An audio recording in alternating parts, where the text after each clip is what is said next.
काम को बिल्कुल भुला बैठी थी। खुदाए वाहिद की जगह अपने हाथों से बनाए हुए बूतों की परस्त से पूजा मसरूफ थी। कौम नूह के 5 मशहूर बूत थे जिनका नाम वद, सुवा, यगूस, यऊक और नसर था। बुखारी शरीफ में है कि पांचों कौम नूह के साहिब के नाम थे।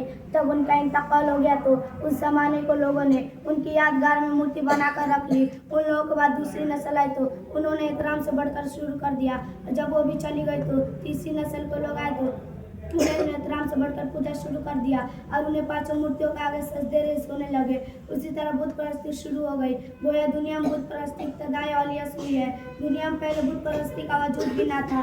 सबसे पहले बुजुर्गों की यादगार के लिए मूर्तियाँ बनी और वही मूर्तियाँ बाद में पूजी जाने लगी। नूह अलैहिस्सलाम ने जब कौम को अल्लाह की तरफ बुलाया, शिर्क को छोड़ देने की तलकीन की और हक रास्ते की राह इख्तियार करने की तबलीग की तो कौम की अक्सरियत ने बात मानने से इनकार कर दिया और कम लोगों ने हज़रत नूह अलैहिस्सलाम की दावत पर लब्बैक कहा। वो भी बेचारे मामूली और हैसियत रखने वाले लोग थे। कौम के बड़े लोगों ने हज़रत नूह अलैहिस्सलाम का मजाक उड़ाया और उस बात का भी ताना दिया, तुम्हारे साथ मामूली लोग हैं, गरीब और कमजोर तबके के अफराद हैं। वमा नराक तबअतहुम अरादिलुना बादिय अर्राय वमा नरा लकुम अलैना मिन फज़लिन बल नज़ुन्नुकुम कादिबीन। हम देखते हैं कि तुम्हारे इत्तबा करने वाले हम में दलीलों वाक़ई लोग हैं और बेसोचे समझे तुम्हारे पीछे चलते हैं। हम तो तुम लोगों में से अपने से कोई बरतरी नहीं पाते बल्कि समझते हैं कि तुम झूठे हो। नूह अलैहिस्सलाम ने साफ साफ कह दिया, ए रौसाए कौम, तुम लोग मेरी दावत को मानो ना मानो, तुम मेरी आवाज़ पर लब्बैक कहो ना कहो, मैं ईमान लाने वालों को अपने से अलग नहीं कर सकता। वमा अना बितारिदिल लज़ीना आमनू, मैं उन्हें धुतकारने वाला नहीं जो ईमान ले आए।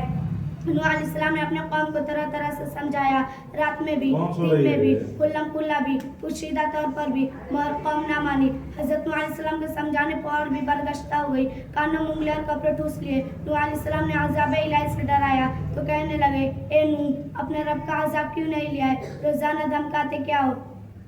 क़ालू या नूह क़द जादलतना फ़अक्सरत जिदालना फ़अतिना बिमा तइदुना इन कुन्ता मिनस सादिक़ीन। कौम ने कहा, ए नूह अलैहिस्सलाम, तूने हमसे झगड़ा किया और बहुत झगड़ा किया, पर जिसका तू वादा करता है उसे ले अगर तू सच्चा है। इन सब बातों के बावजूद हज़रत नूह अलैहिस्सलाम दिन की दावत देते रहे, लोगों को हक़ की तरफ बुलाते रहे, लेकिन कौम बहुत ही अड़दम और शरकस थी। वह हज़रत नूह अलैहिस्सलाम की बात किसी तरह मानने के तैयार न थी। दिन ब दिन उसकी शरकसी में इजाफा होता जा रहा था। 9.5 बरस तक दावत देने के बाद हज़रत नूह अलैहिस्सलाम बिल्कुल नाउमीद और मायूस हो गए तो बारगाह इलाही में यूं दुआ फरमाई, रब्बी ला तज़रनी अल काफिरीन दय्यारा इन्नका इन तज़रहुम युज़िल्लू इबादक वला यलिदू इल्ला फाजिरा कफ़ारा।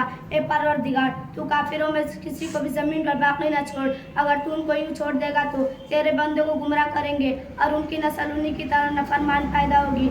आप लोग जानते हैं कि ये ईमान लाने वाले कितने हैं, सिर्फ 40 अफराद, बकौल बाज़ 70 के करीब, यानी 9.5 बरस की तबलीग का नतीजा 40 या 80 पर बहरहाल नाकाम हज़रत नूह अलैहिस्सलाम नहीं थे।